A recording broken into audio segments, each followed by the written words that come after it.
Hi guys, this is Kelly, one of the co-leaders of One with the Ocean here in Hawaii, and I'm sitting here today with Epic Deb, who is Oahu's newest channel swim legend, right? No, not epic.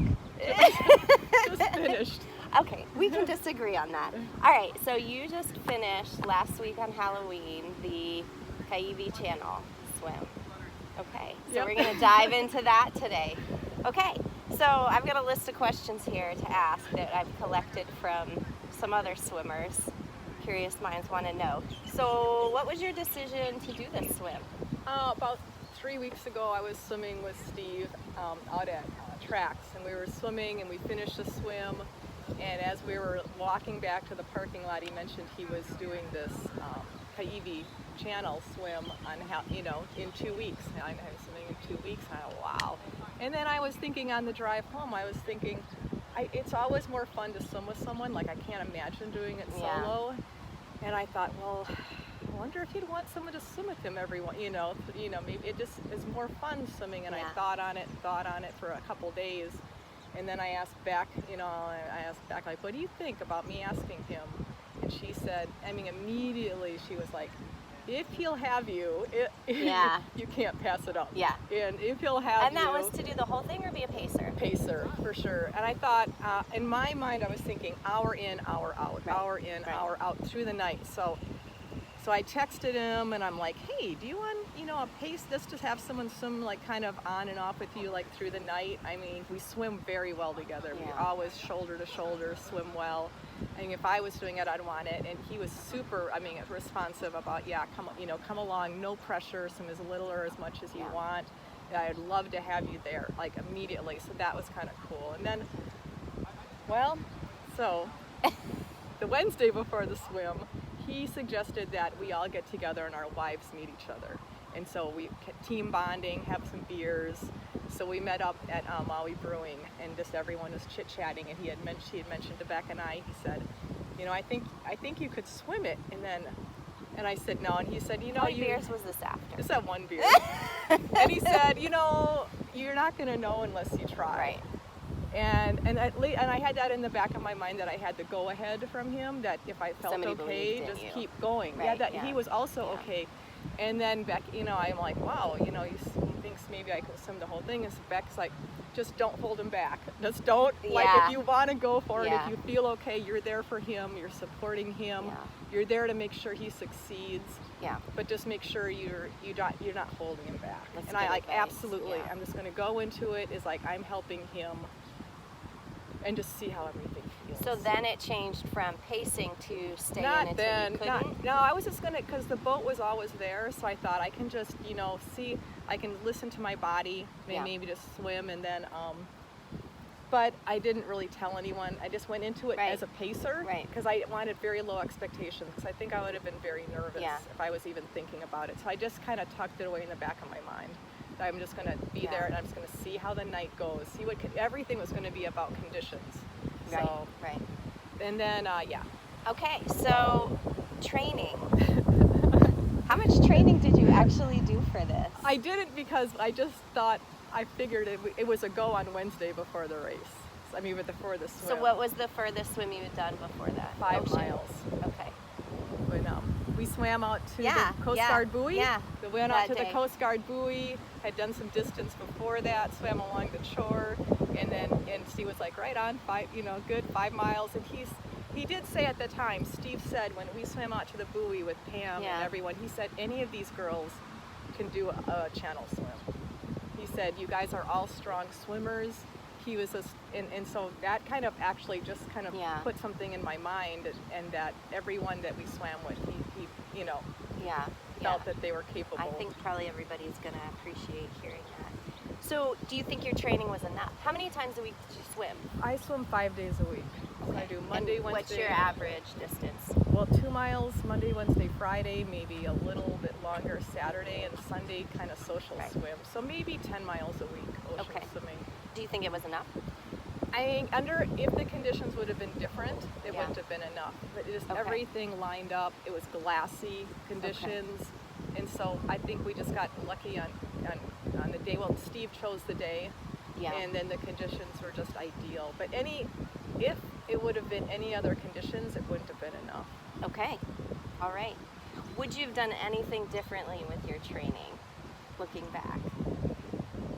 You know, I think it was probably better I went in completely unprepared. Like I didn't Because of know. the low expectations? Yeah, because I just went in and I wasn't nervous too much. I was Right. It was for fun Yeah, it was for fun. and to see what you could do. Mm-hmm. Yeah. I just thought, I just want to see what it feels like and just kind of follow what my body was saying. Yeah. No, I don't even think I would have wanted to, I didn't do a night swim or anything. I think it was just all new experience. So Yeah. Yeah. And that kept you going. Yeah. Yeah. It kept me going because we were constantly thinking you can't lose each other. You can't through the night. I did not get tired because you need to keep eyes on each other in the boat, and you're so conscious of that. I think you can't get tired. Okay. We'll get more Okay. in that. Okay. So the day of, what did you eat? What did you eat the day of? We swam. We swam in the candy morning corn, a little we bit, did a yeah. design, and I had a fried egg sandwich with cheese I didn't want to eat anything out because I thought we have this boat ride. I don't want to get seasick going across. So I'm going to eat something. I don't want to eat anything from a restaurant that might be funky. I'm going to eat what my body knows and likes. Okay. So I had a fried egg sandwich at lunch, and then I liked it, so I made another one for the boat ride. So I just had 2 fried egg sandwiches. Okay. And that was all you ate? Yeah. Before. Okay. How did you decide on your equipment? Your bathing suit? Did you have different goggles? I mean, a couple people had told me to wear a speed suit, or actually 2 speed suits, but I get so chafed from the straps on the speed. I knew an hour in, it'd be so painful. So, and I love my suits. They're just super small, and I never get tore up. I don't get rash. Why did they recommend speed suit? Just for the warmth, coverage? The warmth. And to protect from the sun. But everybody knows I get cold at night. Yeah. So I just decided to go with what I wear every day. And I did find a pair of goggles, like clear goggles under my sink, and I wore those all night, it was not a good idea because my preferred goggles are the polarized tier. They're black, and so I couldn't wear them till the morning. So I did use clear goggles all night, and that was a real problem. Why? Yeah, because they fogged up. Is it drops? Is it because they were old? No, I don't know. They just didn't stay clear, and so I was constantly clearing them and trying to keep ocean water in them and keep them clear. Yeah. So I kind of figured out the right amount of water to keep in them, so I could just kind of clear them as I swam. But it was a relief when I could put on my regular goggles. Yeah. Okay. That's good to know. All right. I had to make sure we're still recording the offload. We didn't get any of it. Okay.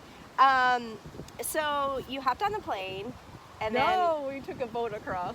Oh, you did? We talked about it, but with the whole COVID testing, the whole COVID, okay. and we just wanted to make sure we stayed together. We were Yeah, with the boat, okay. so we went from Hawaii Kai Boat Harbor, and Did it give you a preview? Was it on your route that you took across? I didn't know. I didn't know because we left from Hawaii Kai and we were going to go land at Sandy's. So not exactly. So it ended up being where I landed. I came back to China Walls, but I knew we were going to stop at Sandy's. So we had a Boston whaler, 4 crew, and a dinghy. And so they put the dinghy on the Boston whaler going across. And the crew was like excellent. They just kind of took care of business, brought all our food. Yeah. And then going across, it was just Steve and I. He brought his coach, and then the 4 crew members.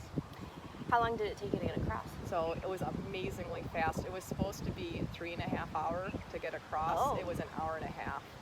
And wow. The crew was just like, we left later than we thought, but the crew was just like, these conditions you do not see in the channel. It was glassy most of the way. Yeah. So we got over there, so it was smooth, and they kept saying, you guys are going to have great conditions. Yeah. So that was really fortunate, and we got across so much faster than we expected. Yeah. So what did you do with the extra time? Well, we had started late, so as soon as we got there, then we just put on all the Desitin, got the glow sticks out, and then we just went off the boat. Okay. Yeah. All right. Okay. So the start of the race, or the channel swim, I should say. How did you guys, I know Steve did most of it, so how did you or Steve pick the time and the place to start? So Steve picked the day, and he looked at the tide charts, the moon, he knew it was going to be full moon, very little tide difference. And then once you choose the day and you tell the captain, you figure out what captain you want, you listen to the captain for everything. They dictate everything from that point, from the time that you're going to go off the beach. Oh, okay. So the captain said, I want to leave, you guys swim off Molokai at 6:30 p.m. So, and just start from there, because they only want to do day landings on Oahu. And so you just listen to the captain. I mean, so Steve came to this. I thought, this is the perfect time to be mentored. And just, if I can just listen and learn from him, because this was, I think, his 19th channel crossing. So if I can help in any way, you know, him get through the night and the swim, what I'm going to gain out of this, as far as knowledge, is going to be amazing. It's a good perspective to have going into it. Oh, for sure. I mean, 19 channels. Yeah. So the beach, in fact, I don't even know what beach we went from. He kind of looked at where the conditions and how much shore break there was, and he kind of got close to one that looked like it had the least amount of shore break. Got it. And then he had to film it, because it has to be certified, and you have to go to land, and you have to go to a high water mark. So how many people have to certify? Do you need one for each swimmer? Okay. Yeah. So and we can track everybody. Yep. So we jumped off the boat, swam to shore. There were some people on the shore that didn't want us to land, and were like waving us down and telling. But we knew we had to go to land. One guy, he came and then he left. He was telling us not to come ashore. But I don't protective. Yeah, and then, but you know, once we started swimming, that person left, and there was some kapuna on the shore watching the sunset, because the sun was setting. So we, you know, timed the exit, went up to the high water mark. Yeah. And they must have thought we were crazy. We're white, covered head to toe with desitin and glow sticks hanging off our suit. And then we just ran down and timed the. And it was Halloween under a full moon, so they didn't know no wonder they were waving. I waved at them. But I'm just like, just don't lose your goggles and your cap in the shore break. Yeah. Steve had told me, you know, last time I did it, there was, you know, his partner lost his cap and goggle off the. So I just like made sure I kept everything on, and then we just started the swimming. Do you have extras on the boat that they can toss to you? I brought some. Yeah, I brought. Yeah. Okay. All right. So night swimming. So you've never done it before in the ocean? No. And you just jumped in and went. How much light did you? How long was the light before it got dark? Maybe an hour. Yeah. So enough to kind of get settled into the swim. Enough to get into a routine that we could see each other. So I mean, like, it was we're both left breathers, so that was a problem. So, but I knew he wanted to swim on the right of me, so he swam on the right of me. He had a blinker on his cap that lasted all night, and glow sticks that lasted all night. A blinker like you put on your bike. Okay. And then a dinghy was on our left, and he was on my right. And then the Boston whaler was behind us with a spotlight. So the dinghy is what you followed? Yeah. And the dinghy, so was the captain of the boat giving the dinghy guidance, and then the dinghy was guiding you? Yeah. Because there's no sighting at night. No, yeah. So the Boston whaler and the captain was behind us. And so we didn't see him except for feedings normally. Oh, okay. Until the daytime. And then I just kept eyes on the dinghy and eyes on Steve. Okay. So, and he just kept his garment illuminated, and that was huge. You could just see, I'd just see. So I did a lot of bilateral breathing through the night. Yeah. And just thinking of it just kind of really kept you in the moment, because you just knew, don't lose Steve, don't lose the dinghy. Right. Yeah. And you're just following the glow sticks at that point. But you really so someone on our boat had been on the boat with a swimmer that got bit by a cookie cutter, and I had to just put that out of my mind. I'm like, you're not going to see any. If a shark comes, it comes. You're not going to see it. It's going to happen. So just put it out of your head. Right. So I didn't worry about that at all, and it was super calm. It was super quiet. Yeah. And we just swam. It was like glassy, and then there was so much moonlight.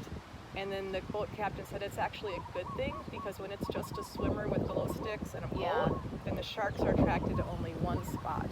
But if it's moonlight and the whole water has moonlight on it, there's so many things for them get focus distracted, on. they're not going to be So swim drawn to during a just full you. moon if you're Yeah, swimming yeah. at night. And it was amazing because as soon as the sun set, the moon rose over Molokai, Yeah.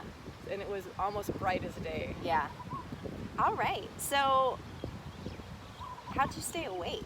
'Cause I from never got tired. rumor has it you go to bed at 8 o'clock. I do. I was worried about that. Yeah. I get a square 8. So you were just high on adrenaline. I think so. And we were so conscious of watching each other. Yeah. No coffee beforehand. No. No 5-hour energies. Nope. Okay. Mentally, swimming in the dark. So it was all just focusing on the other person.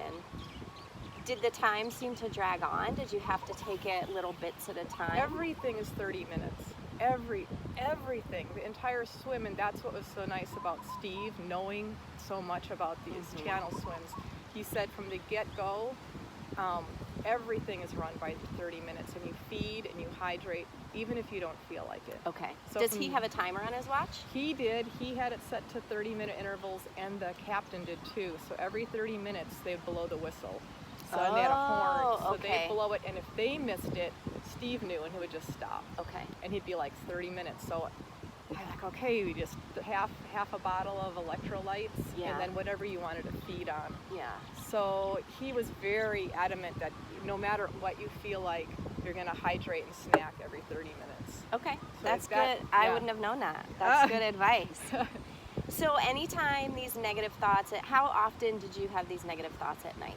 I didn't, except I got cold. Like at midnight, I got super chilled, and then I'd go up, we'd stop for a feed, and the crew would be like, hey, how you feel? And I'm like, I'm a little chilly, but Yeah. everything else was fine. I mean, What was the water temperature? I think it was 79. It got colder in the middle of the channel where it was deep. Don't laugh. We're Hawaiian swimmers. We're not Californian swimmers. This is cold to us. But when I got really cold, and the cool thing is we supported each other, and Steve just said, and I didn't know, I'm just there to listen. Steve's Right. like, the water's too warm for you to get hypothermia. Even though he knew it was, In the I'm back like, of your mind, you're thinking, all right, no, I'm like, all right, I'll just get through it.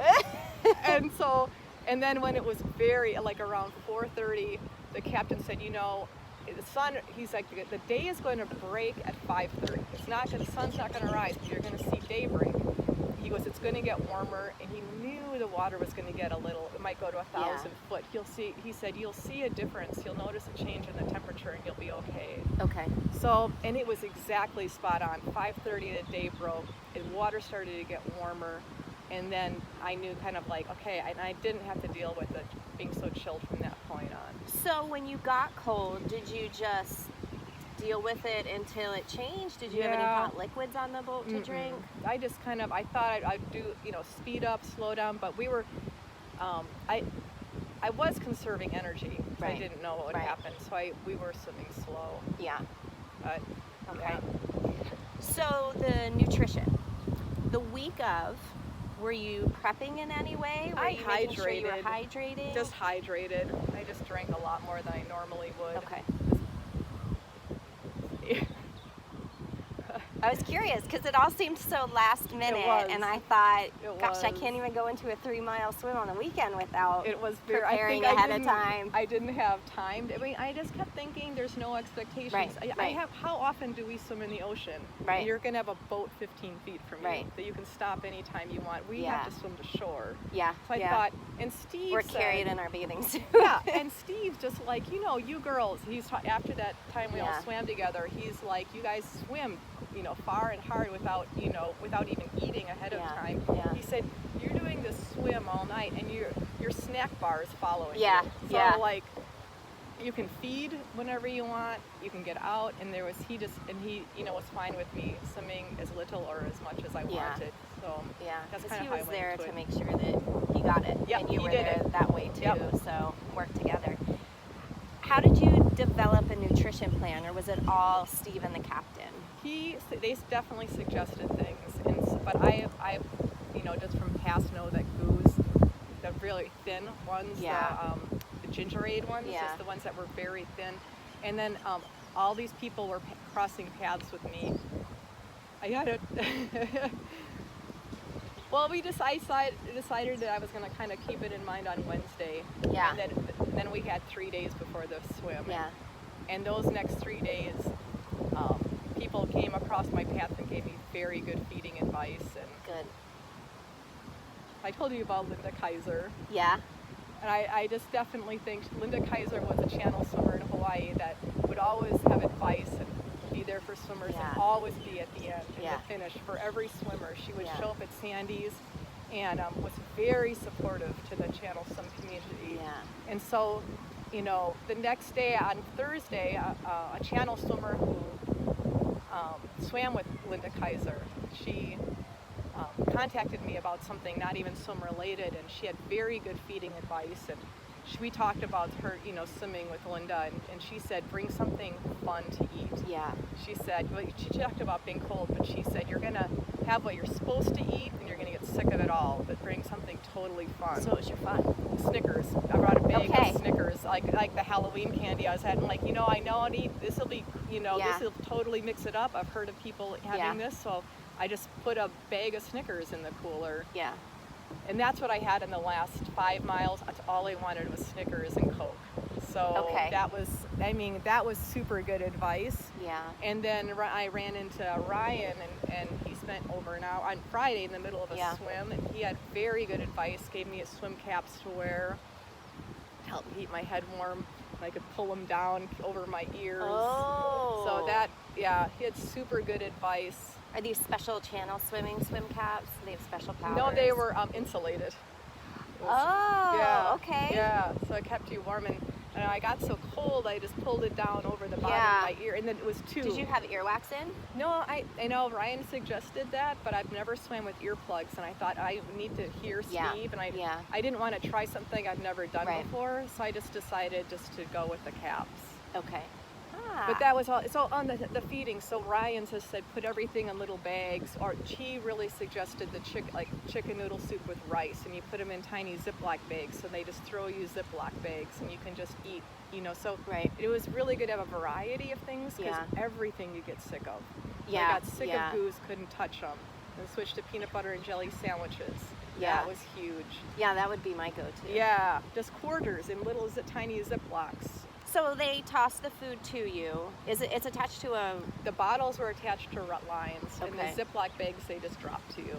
And then, or they'd take it out of the bag and hand it, you know, hold it down, and then so you didn't have to toss up a bag. So then the bags you give back to them. Okay, to the dinghy. Mm-hmm. And you Oh can't... no, the boat, the boiler. Oh, okay. The dinghy. And you just can stayed reach up. it, or they put some like a basket in the water for you to put it in. 'Cause you So can't that touch can be, it, right? yeah. So the watermelon they would put in a bucket, and then Oh, okay. and then the bottles were on ropes, and they just Right. toss it, and when you're done, they pull it Right. back. And then the bags they just hang off and you just take the bag. Oh, okay. So now were you drinking water or just electrolytes? Just electrolytes, and then mix it. When I got tired of that, I went to Gatorade. So just between the two, electrolytes and Gatorade. And every 30 minutes you had every a 30 specified minutes, amount. half a bottle. Did you ever bonk? Did your nutrition ever just wasn't well, enough? when I switched to Coke, and I knew it was home stretch, Yeah. and I was just like, I was very confused about the distance because the current started, Right. really kicking in, and I just thought, you know what, I have been trying to just stick to this, you know, electrolytes and the right goos, and I'm just like, we're so close to shore, let's just do, you know, and they had a big cooler of pot, you know, Yeah, pop, yeah. and I'm like, let's just do like Coke and Snickers, and Yeah. that was just kind of like, it just felt right. Yeah. That was kind of it, but the rest of Yeah. the time I felt fine. Okay, it's good to know. So would you change anything about your nutrition? I would have brought more variety of things. Like the watermelon, I couldn't really, it was awkward because it wasn't in bags. I probably Yeah. would have brought more savory Like things. nuts? Yeah, I don't know, Cheez-Its. soft. Yeah, soft savory, I think, because everything seems so sweet. Like you Oh, love yeah, it. yeah. The goos and the waffles, honey, Yeah. you know, all that kind of stuff. And probably more savory options. Because I know that there's a lot of mouth swelling. We all feel it after a long ocean swim. So was your ability to eat and drink ever inhibited? No, but I didn't know about the mouth swelling. So I didn't know what was happening to my tongue during the day, Yeah. and I didn't know, and I thought I was getting bumps on my tongue, and I didn't know to expect that. Yeah. Interesting. Now we all know. All right, I'm going to come back for part 2.